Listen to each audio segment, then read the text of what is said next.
Hi everybody, I'm Hannah. I'm Anuli. And welcome to another episode of Unscripted. Today we're going to be talking about becoming a leader and how to get yourself into a leadership role, maybe in school or in a club or whatever that might be. Another time we might talk about how to maintain that leadership role and how to be a good leader while you're still there in that role. But first, let's give a quick outline of what we're going to talk about today.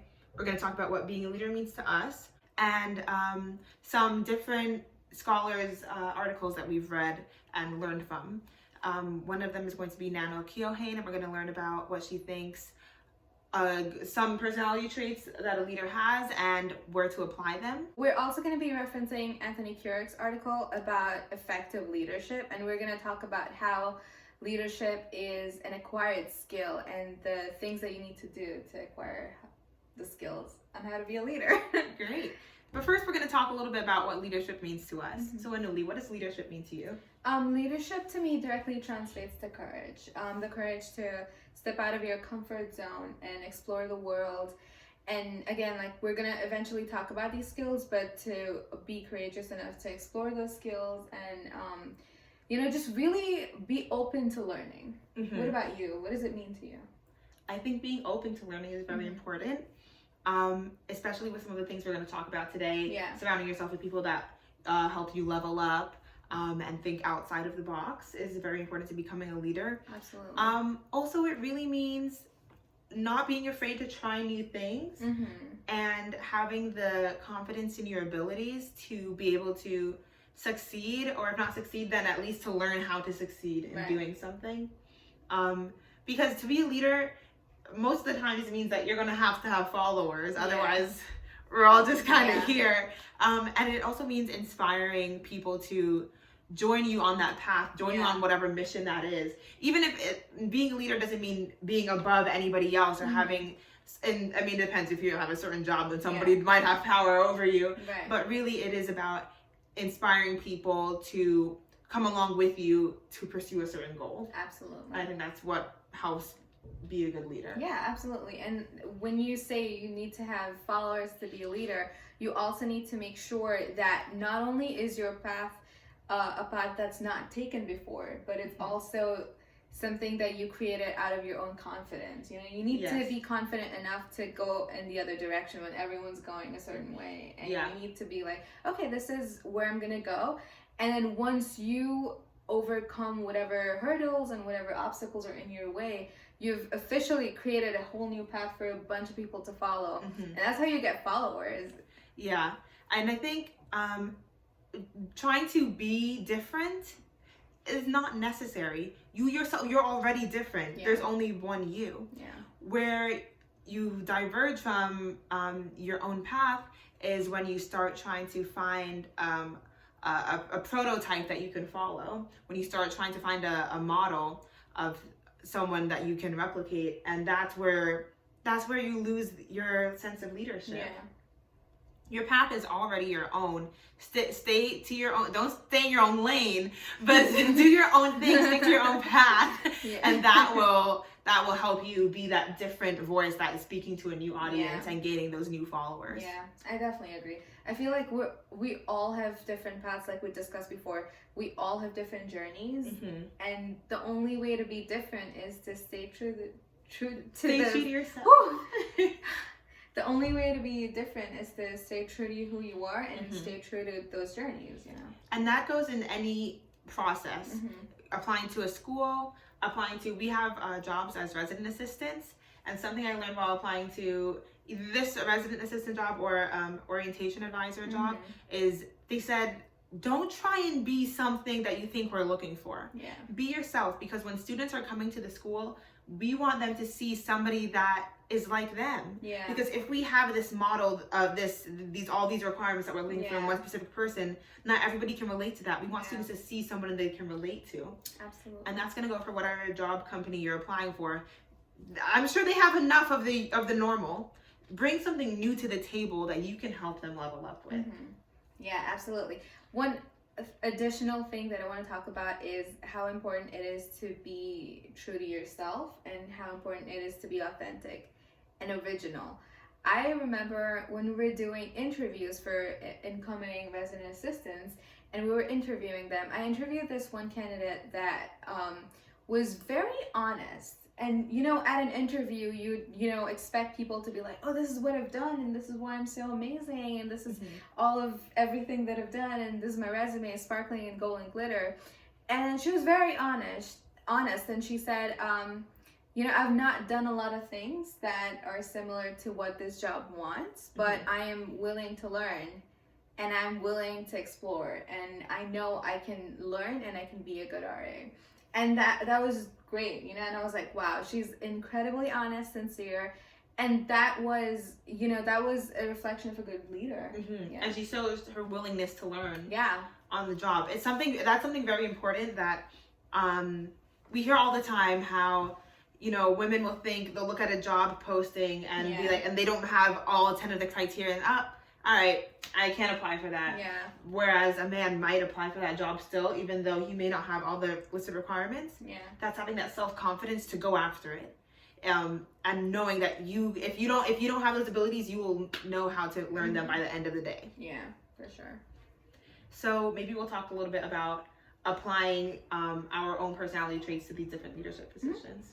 So something that Nano Keohane says, let me quote her exactly, is leaders who adopt their behavior to the times will prosper.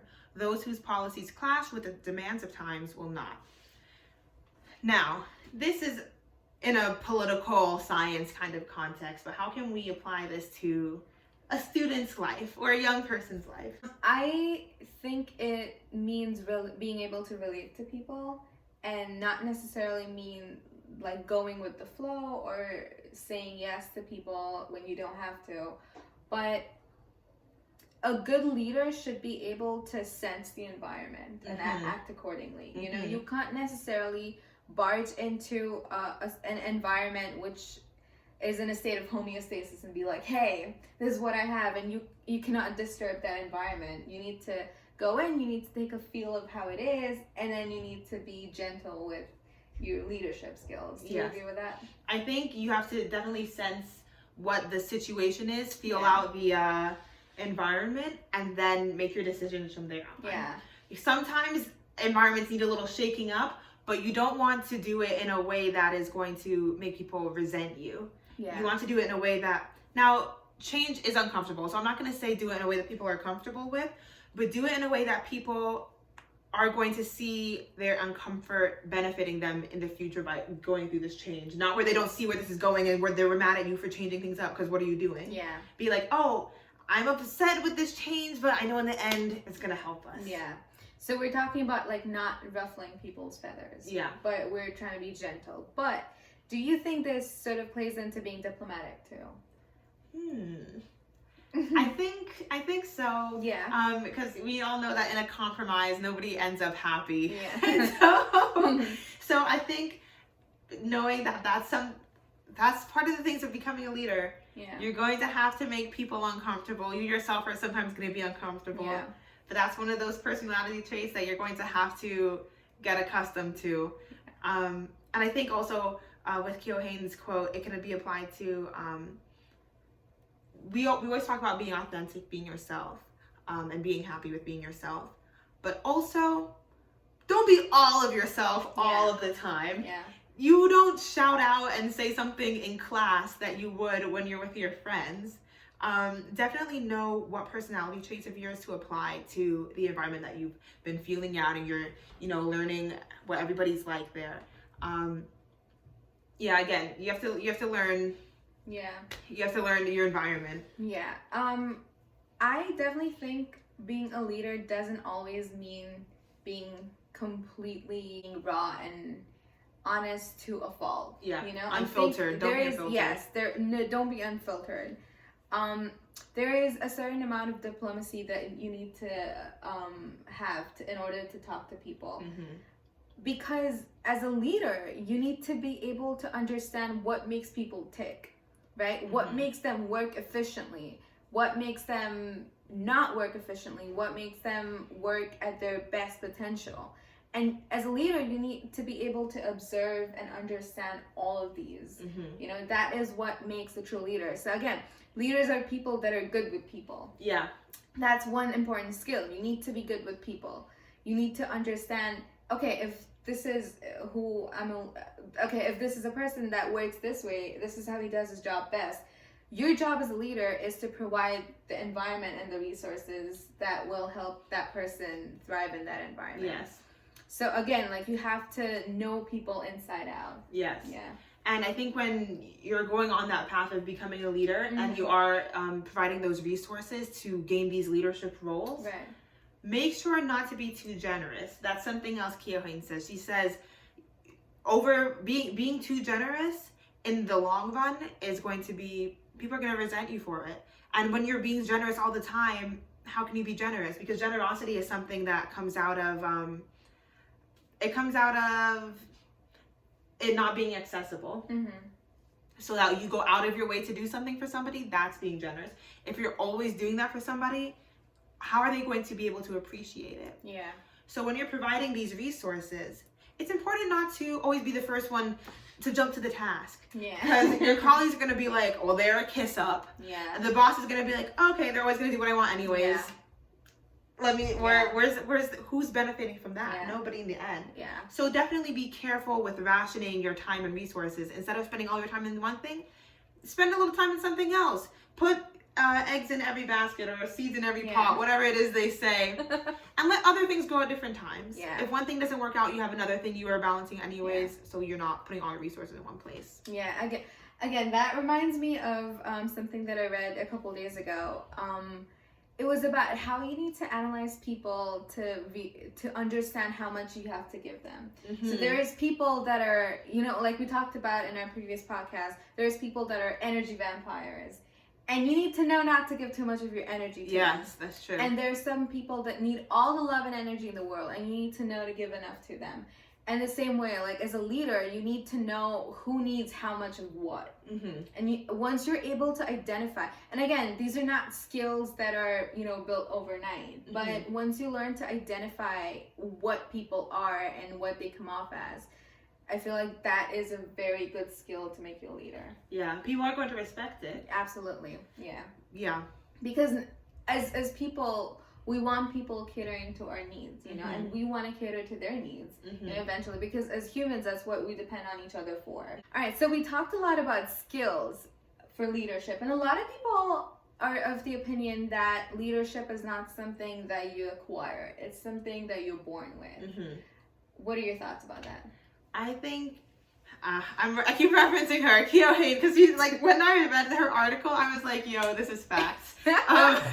But it's some part of it you might be born with, and part of it it's something learned, and part of it is the situation you're in. Yeah. I could be a great CEO of this company, of this, you know, management firm, but then I step into a political office, and those exact same skill sets aren't necessarily going to apply. I might fail as somebody in office, but I was great as a CEO of another thing. It comes with knowing which traits to apply to which job, which makes you a good leader. And really recognizing, being self-aware of the leadership skills that you've gained along the way. Because that's coming out with that self-confidence. Like, I know I got myself through that trial and tribulation before, so I know that tackling this problem might be a little bit of a difficulty, but it's definitely something I can overcome. Yeah. What do you think about traits of leader? I definitely agree with that. I don't think it's something that you're necessarily born with. Of course, there are born leaders, but there's also acquired leadership skills that you can learn and become leaders, because again, these are not just, like, we call them leadership skills, but they're really life skills. Yeah. You know, they're skills that you're gonna learn and eventually gonna pick up at every stage of your life. You fail, you learn how to pick yourself up, that's a skill. Yeah. That's gonna make you a leader. You have a fight with somebody, you learn how to verbalize your disputes, and you learn how to focus your argument and be conservative with your energy. That's a skill for a leader. Yes. You know, so go off. Thank you, Hannah. You're welcome. Oh, I love Hannah. And this also reminds me of somebody's article that I was reading. Anthony Keurig, is that? Yeah. Okay, yeah, sorry. Anthony Keurig that I was reading, and he talks about leadership. And he said leadership is evolutionary, not revolutionary. Mm-hmm. So you evolve as a leader. And he talks about some of the skills that are required to be a leader. So the first skill that he talks about is self-confidence. Now, you need to have self-confidence to be able to lead people, because you need to believe in your abilities. And we talked about this before. If you're not believing in yourself, nobody's going to believe in you. Go watch our self-confidence podcast. Yes. Which is going to be, no, it'll be out by now. Okay. But yeah, like, again, like, without you believing in what you're doing, there's no one else that's going to believe in you. Yes. Who will want to? Yeah. You can only put so much energy into someone that is not willing to put energy into themselves. So another thing that he talks about is decision making. Now, that's something that I always struggle with, because I'm extremely indecisive, and I'm like, oh, is it this or that? Is it this? And I fail to have clarity sometimes. But again, to be a good leader, it's important to have clarity with your decisions. It's important to know the pros and cons of everything. I was just talking to one of my friends the other day, and she was talking about how law school helped her with decision making, because with law school, being a lawyer, you know, you're always subconsciously analyzing the pros and cons to every situation. You're always like, okay, the accused and what is it, the defendant and the prosecution. It's always the defendant and the prosecution, and you're always sort of analyzing every situation, which is great, because then you subconsciously have a pros and cons list ready, and you're like, oh, sure, that's what I'm gonna do. So building that skill, again, like, that is a skill that you learn in law school. So similarly, that's a skill that you can build based off your experiences or talking to people, or really, again, make bad decisions. It's okay, but those bad decisions are going to be worth it if you're going to learn from them. Otherwise, they're just bad decisions. Yeah. Now, don't pass out drunk in a frat house. Not those kind of bad decisions. But you know what we mean. If you're watching this podcast, you know what we mean. Thank you for clarifying that. You're welcome. I think they need that. Another thing that he talked about was team building. So it's important to, again, we come back to being a people person. You know, it's important to know how to click with people. It's important to know how to cater to people. And you need to be able to work as a team. Yeah. Do you think you're efficiently able to work as a team? I think so. Okay. And I think it's considering the options, feeling out the environment of people. And you also have to know when to be a leader. Because when you're working in a team, sometimes I feel like sometimes I am naturally a leader, even though I know it takes these skills, but that's not self-confidence. But sometimes if nobody's stepping up in a situation, I will take charge as the leader. But I also need to observe the situation to be like, all right, I'm gonna be the follower. A good leader is an even better follower, I've learned. Hey, queen. All right. So what else? Strategy? Yeah. I think it was like talking about the future. Yeah, game planning for the future. Okay. So another thing that Anthony Keurig talks about is strategy. Now, strategy is an important word for every aspect of your life.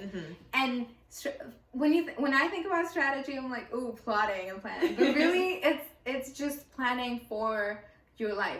You're always plotting and planning for your entire life. What high school you're gonna go to, what college you're gonna go to. And the same way for every decision that you make for yourself and for other people, it's important to have a game plan down, you know, with your end goal in sight. And I think because life happens, life will take you any which way. Yeah. But strategy also includes planning for life to take you any which way.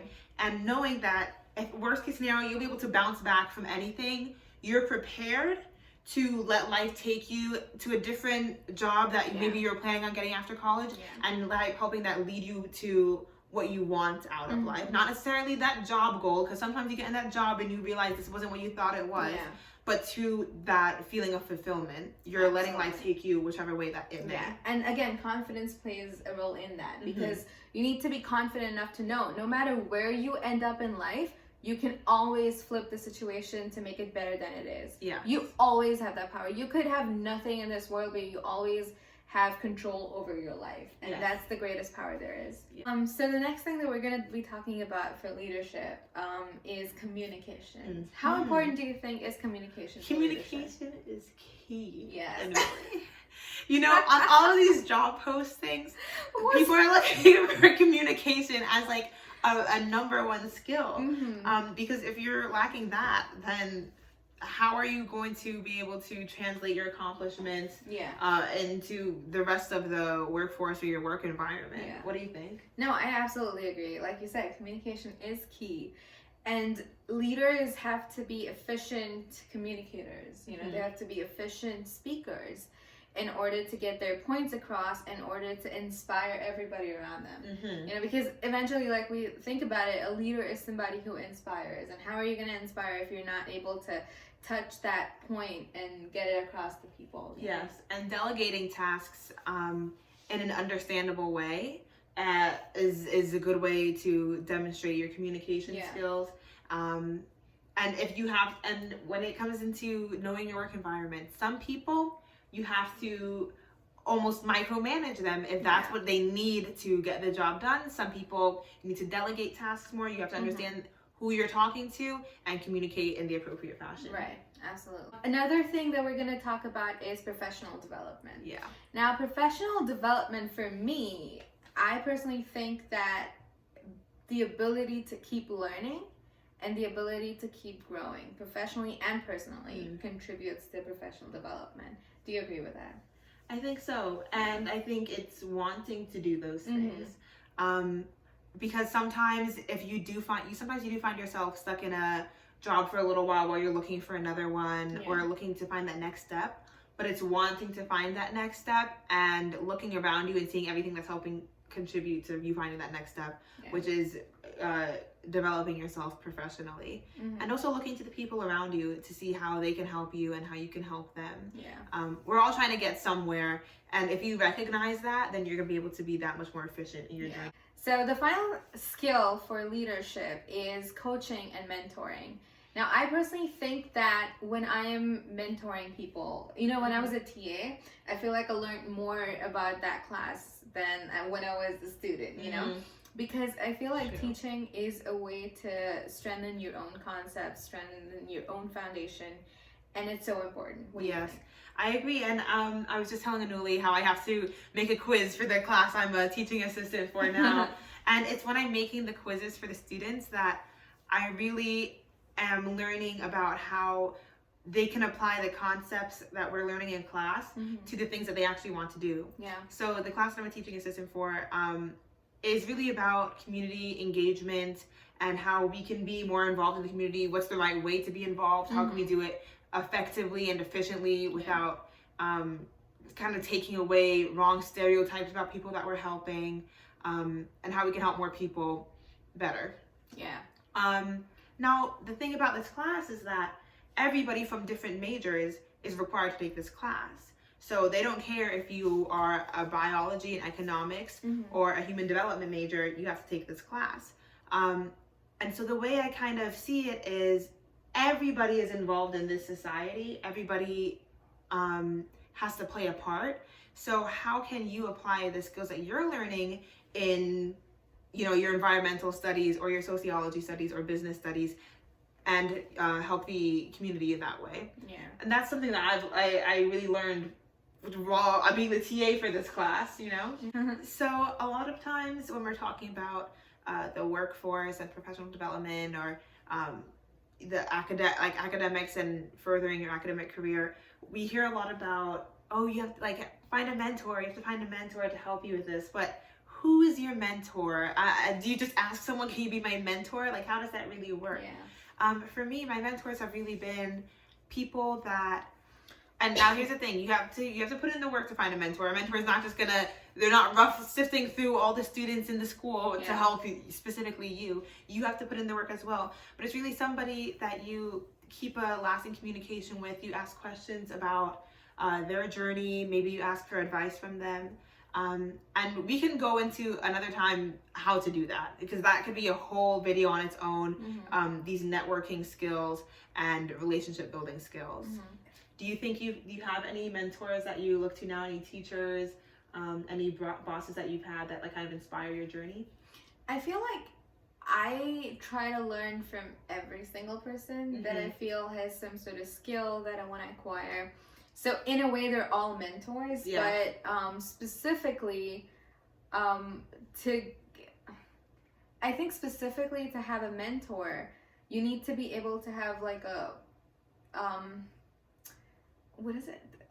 A symbiotic relationship, Yeah. you know? So you give as much as you want to get back. We will talk about this eventually in another video, but the core basics of networking is give as much as you want back. So with every mentor that I have, you know, it's always like, oh, you're trying to give them opportunities as much as you want opportunities back, you know? Yeah. Yeah. And a way to give, because how do you give to somebody that is maybe your boss or your teacher that you're trying to look up to? What can they possibly need that they don't already have? Stay tuned for a video. Yeah. Oh, all right. Yes. Stay tuned. I'll tell you next time. So, we're trying to wrap up here. Let's go over what leadership means one more time. Yes. So for us, as we discussed, leadership means having courage, being courageous to do things that are not necessarily in your comfort zone. If you've seen the trend, great leaders have always been able to inspire action. You know, for example, Apple is a big, ginormous company. You know, they've always had leaders like Steve Jobs that have always been unconventional, you know? So they've dared to be unconventional, they've dared to be different. And every leader that you see, they've all had their own path, they've all had their own thing to do. And it may not necessarily agree with what the conventional way is, but they've still dared to walk that path. And I think everyone should be that courageous. And that's what makes them a groundbreaking leader. They follow their own path. Yeah. If you want to be the same way, follow your own path. Don't try and stick to what you think is the correct mold to do. You already yourself, you are unique. Yeah. The difficult part is not falling into the traps of the already turning wheel of society that's just churning out more of the same. Yeah. It's taking the road less walked on. Less traveled. The road less traveled. Yes. And again, adding on to that, I feel like it's really important to be okay with people not understanding what you're doing. People will have questions. People will question you. People will tear you down. But again, what we said before, the true mark of a leader is believing in what you're doing. If you believe in what you're doing, keep working, keep going at it, and it's going to happen eventually. Yes. And the people along the way that are helping you, give back to them in turn by continuing that path. Yeah. If you are thinking, how do I give back to these people that are helping me so much? Sure, you know, you have the basic way, sending out a holiday gift card or whatever it is. But if you continue on that path and you show them something to believe in, that is the return. Yeah. And you have no idea how many people are sitting in their rooms too scared to pursue their dreams. And maybe just what you do is what they need to be inspired. So don't ever, ever think that what you're doing is less.